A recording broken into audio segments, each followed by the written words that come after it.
This video is sponsored by Squarespace, the all-in-one website platform for entrepreneurs to stand out and succeed online. So over the past few weeks, we've all been talking extensively about the feelings of overwhelm and burnout, particularly from my last few videos, and gathering from your responses to them, it isn't an isolated experience. We all have these consciences basically screaming at us to care about everything and make all the hate and the madness just stop. We all have more intensive deadlines and to-do lists and unread emails and texts. And because of all that, most days we end up forgetting that this isn't really life. These things tend to become our priority. They're really the only thing that we focus on. And in doing so, we lose sight of what we're doing all this for. So, with that in mind, let's talk about one of the oldest books that can relate to our modern struggles. The Odyssey. And the reason I talk about this is the Odyssey, at its most primitive theme, is a story about a man who keeps trying to get home, but everything and everyone gets in his way, throws him off course, interrupts him, distracts him, and emotionally overwhelms him. I'm sure you're all familiar, but as you know, we start in Medea's Reds, many years after the end of the Trojan War and many years after Odysseus has been held on the island of Calypso. From there, Odysseus embarks on his own mini-hero's journey within the final section of what Joseph Campbell identified as the final part of the hero journey cycle, the return.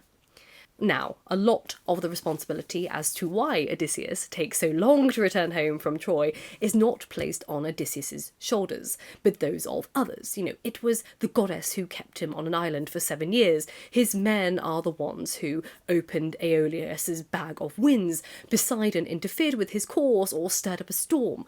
Or his men were careless and greedy, etc. Now, we as individuals don't have the excuse of divine interference, and even if others do, at times, play a part in us falling back in life here and there, how we recover or respond to these setbacks is entirely down to us. It's far from us against the world as it is for Odysseus. The universe doesn't will our downfall as Poseidon does for him, but there are correlations between Odysseus's circumstances and our own, albeit ours is far less fantastical. For example, the lotus eaters are emblematic of the distractions that make us lose track of time and the moments when we fall into unproductive slumps. The sirens are the enticing calls of shiny opportunities to procrastinate, glittery distractions that promise relief but lead nowhere. The Cyclops symbolises those giant intimidating problems that you're forced to very slowly and cleverly dismantle, or else spend years of your life hiding away from it, never confronting them.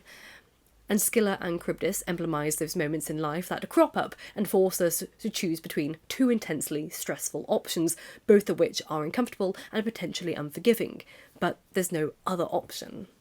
You see, when we're being consumed by all these chaotic forces, it's very easy to just be swept up and magnify these issues as the confines defining our life and future, rather than obstacles that are part of a journey, essential to overcome in order for us to attain something greater. Understandably, we procrastinate because we don't see a task or a project as a stepping stone in a much bigger sea that we're traversing, but rather the end of the road, or rather like the rock of Sisyphus that we talked about a few weeks ago, which has to be pushed up a hill, and we don't want to push that rock up a hill forever, only for it to keep falling back down on us, so we put it off. But before we go any further into today's video, I'd like to take a moment to thank today's sponsor, which is Squarespace. So whether you're just starting out or managing a growing brand in the new year, Squarespace makes it easy for you to create a beautiful website, engage with your audience, and sell anything from products to content to time, all in one place, and all on your terms. I personally have gone through so many iterations online. I blogged at the beginning and now I run my own business, and Squarespace has seen every single side of my online evolution. In the new year, I'd love to consider doing workshop courses or something in the background trying to expand what I'm actually working on today. And what's fantastic is I can basically do anything on my Squarespace website, because Squarespace allows me to create members-only content for my community, so I can sell access to online courses or blogs or videos of memberships, and purchases can be anything from a one-time fee to a subscription fee. And when it comes to evolving my business, I can make smarter business decisions with Squarespace's intuitive built-in analytics tools, which lets me review my website traffic or learn where to focus my engagement and track revenue from bookings and invoices or product sales. Again, all in one place.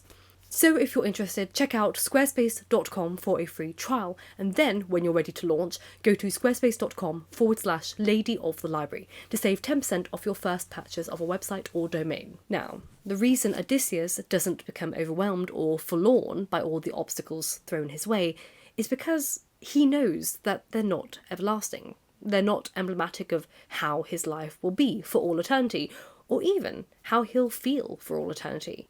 But they will be if he lets them defeat him and he surrenders.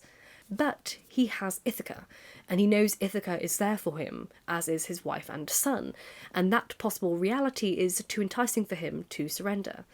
He doesn't become forsaken because he believes in a life beyond the chaos of monsters.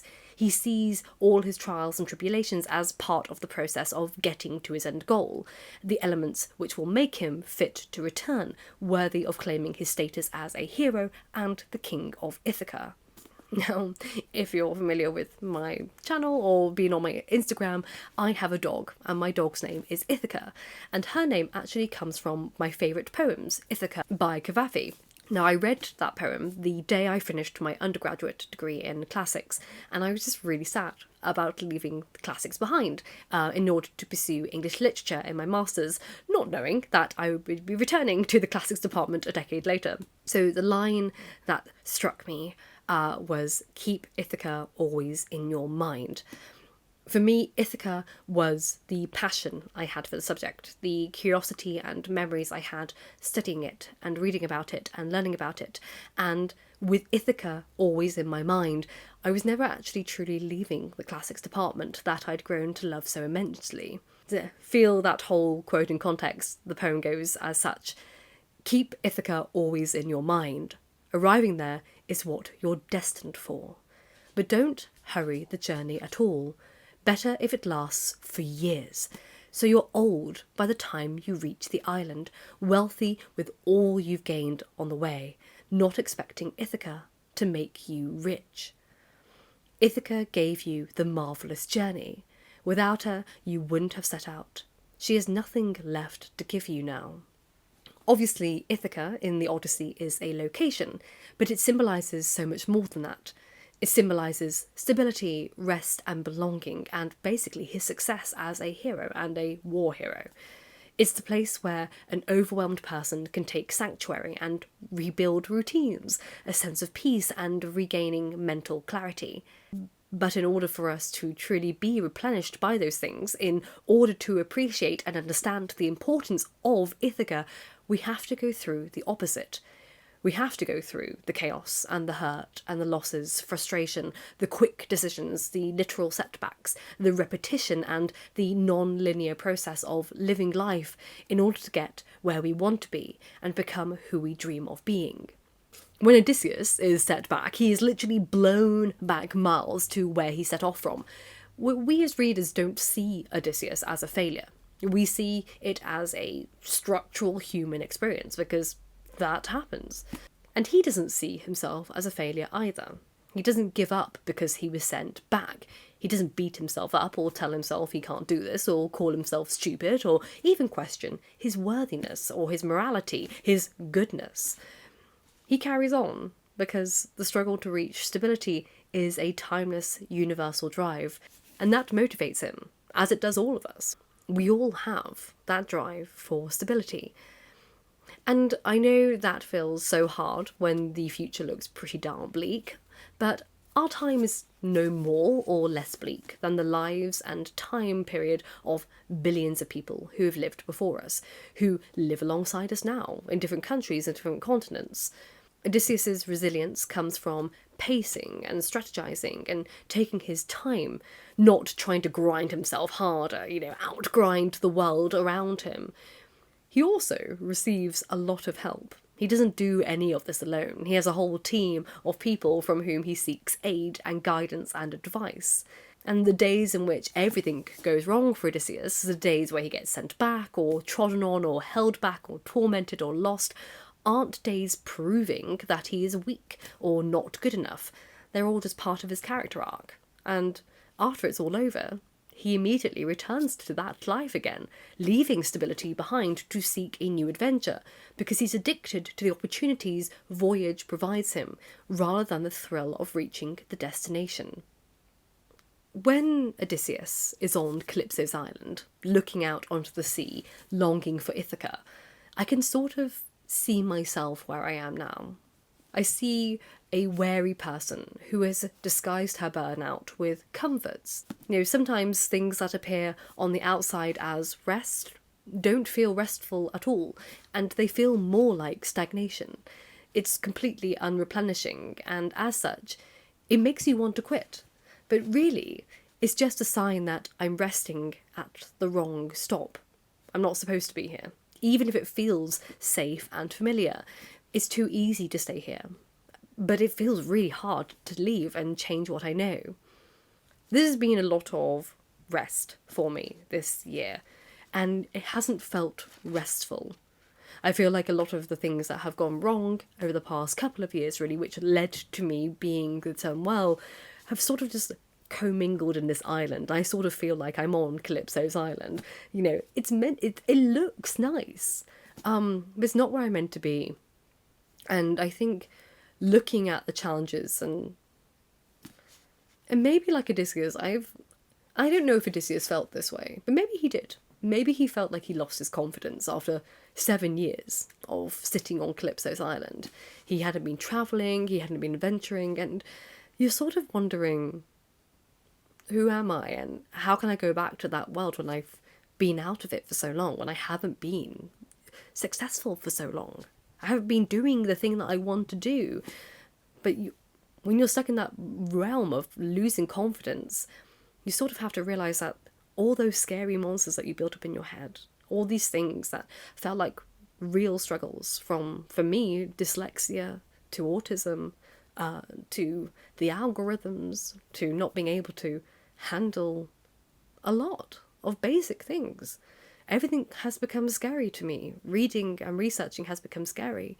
It all feels like basically like all Skiller's heads kind of like snapping at me, all the dogs going all the way through it, and feeling like an imposter and feeling pathetic, feeling like I'm failing, feeling like I fell so far behind. But what have I fallen behind on? Like, maybe a self-measured thing, but there are always destinations where I can have a go at reaching Ithaca again. And what even is our Ithaca? I'm sure we all have one, but we sort of forget about it because we get caught up in defining ourselves by all these horrible monsters that we forget that that's not actually defining our voyage. It's not really our journey. They're just the everyday things of chaos and destruction that we have to experience to be human, to be part of this cycle. But who we are is getting to our Ithaca, whatever that may be. And Ithacas can change.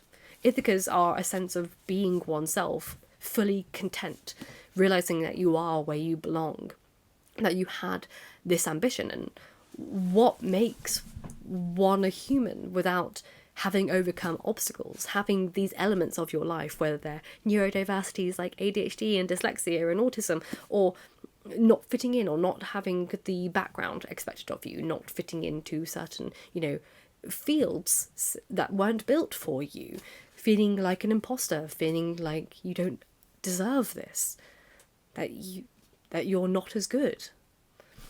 What would Odysseus do? He took a long time out of being a hero, of traversing the waves and battling. He's just been relaxing for years. And he never questioned his ability. He always wanted it because he realised that's what he was going for. It's sort of fun to think of our brains as going through different cycles of, like, if we are in battling Lotus Eater mode, or if we're in Cyclops problem-solving mode, But Odysseus gets there in the end. Very slowly and imperfectly, but he gets there. And that's sort of how we build meaning in a life when we feel overwhelmed. So really, if you have to learn anything from reading the Odyssey again, learn from Odysseus. He's never behind. He's never truly lost. He's never failing. And he's just making his own epic route forward towards home, or Ithaca, whatever Ithaca means to you. Sort of the same thing. But thank you for watching today's video. I hope you enjoyed it. If you did, please consider liking, subscribing, or checking out my Patreon. And thank you to my patrons for making this possible. Particularly to my librarians, my top tier patrons. We have Silver Changeling, Lacey Grindstaff, Joshua Heredia, Gil the Gilded Dragon, Fox Goblin 666, Lady of the Labyrinth, Ellen, Eric Taylor, Yvonne and Yvonne, Jenny Edivane, Marina, Wee Lauren, Nicholas Reed, and Andy Bazil. Thank you ever so much, as always. And I hope you are happy and healthy. And remember, books save lives. So keep reading.